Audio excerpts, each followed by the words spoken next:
বিষয়গুলো ছিল আলোচনা সবগুলো করে নিয়েছি।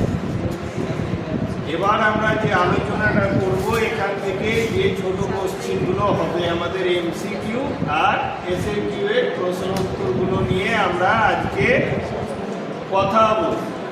আমি যে প্রশ্নগুলো বলবো সেই প্রশ্নটি যদি আমরা ধরি তাহলে আমাদের অবশ্যই এই চ্যাপ্টার থেকে যে কোশ্চেনগুলো আসবে 100% অবশ্যই আমি কমন করব।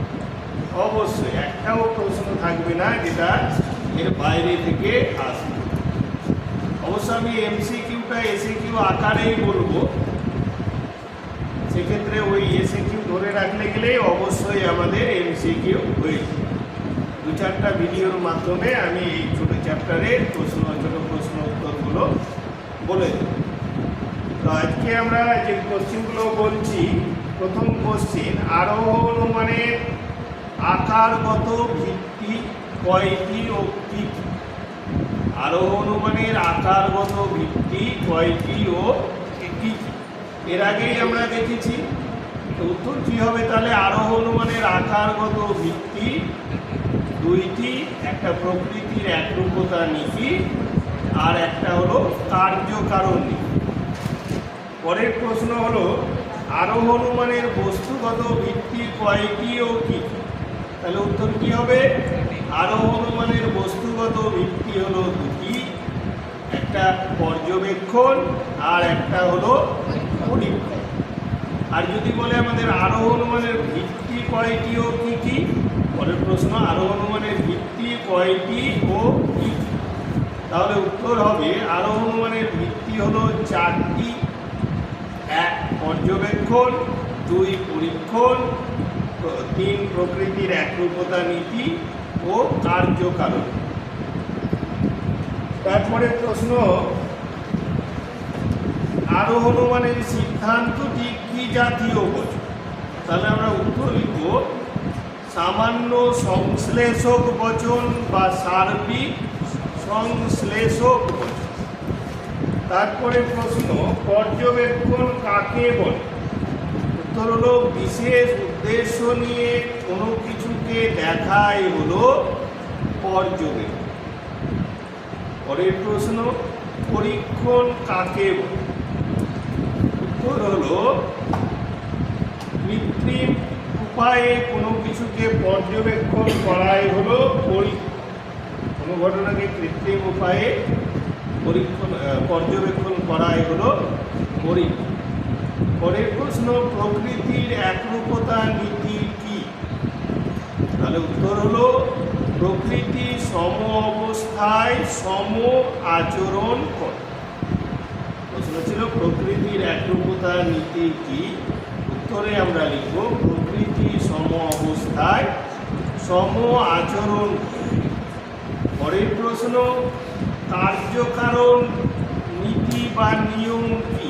তাহলে উত্তর হলো কার্যকারণ নিয়ম হলো প্রতিটি কার্যেরই কারণ থাকে, প্রত্যেকটি কার্যেরই কারণ থাকে, কারণ ছাড়া কখনোই কার্য ঘটতে পারে না। পরের প্রশ্ন,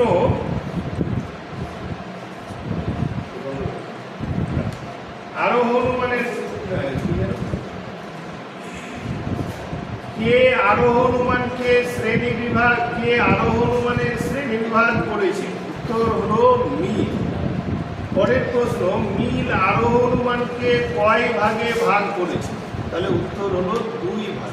একটা প্রকৃত আরোহ অনুমান, একটা তথাকথিত আরোহ অনুমান। তাহলে প্রশ্নটা কি ছিল? মিল আরোহ অনুমানকে কয় ভাগে ভাগ করেছেন এবং কি কি? তাহলে উত্তর, মিল আরোহ অনুমানকে 2 ভাগে ভাগ করেছে। নম্বর 1 প্রকৃত আরোহ অনুমান, নম্বর 2 তথাকথিত আরোহ। পরের প্রশ্ন, প্রকৃত আরোহ অনুমান কাকে বলে? উত্তর হলো যে আরোহ অনুমান আরোহের মতো দেখতে। কি বললাম? প্রকৃত আরোহ অনুমান কাকে বলে? তাহলে উত্তর হলো যে আরোহ অনুমানে আরোহের সব বৈশিষ্ট্যই থাকে তাকে প্রকৃত আরোহ অনুমান বলে। যে আরোহ অনুমানে আরোহের সব বৈশিষ্ট্যই থাকে তাকে প্রকৃত আরোহণ মান বলে।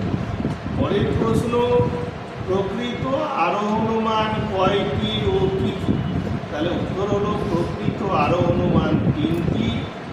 নম্বর 1 বৈজ্ঞানিক আরোহণ মান, নম্বর 2 অবৈজ্ঞানিক আরোহণ মান এবং নম্বর 3 সাদৃশ্যমূলক আরোহণ মান বা উপমা যুক্তি।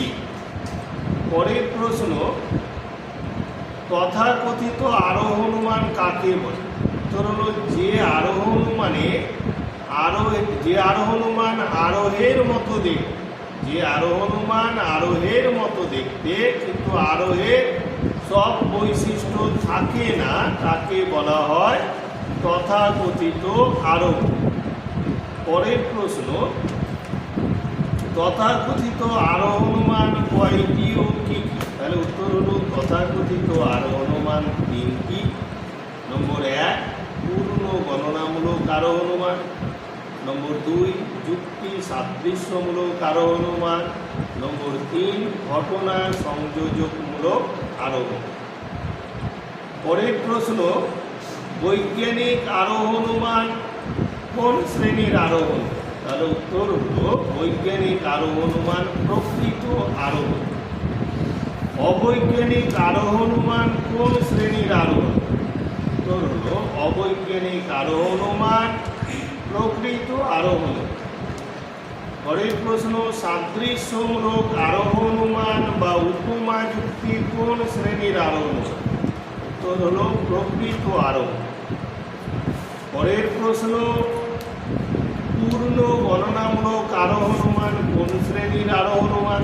তো তথাকথিত আরোহণ মান। ঘটনা সংযোজকমূলক আরোহণ মান কোন শ্রেণীর আরোহণ মান? উত্তর তথাকথিত আরোহণ। পরের প্রশ্ন, যুক্তি সাদৃশ্যমূলক আরোহণ মান কোন শ্রেণীর আরোহণ মান? উত্তর তথাকথিত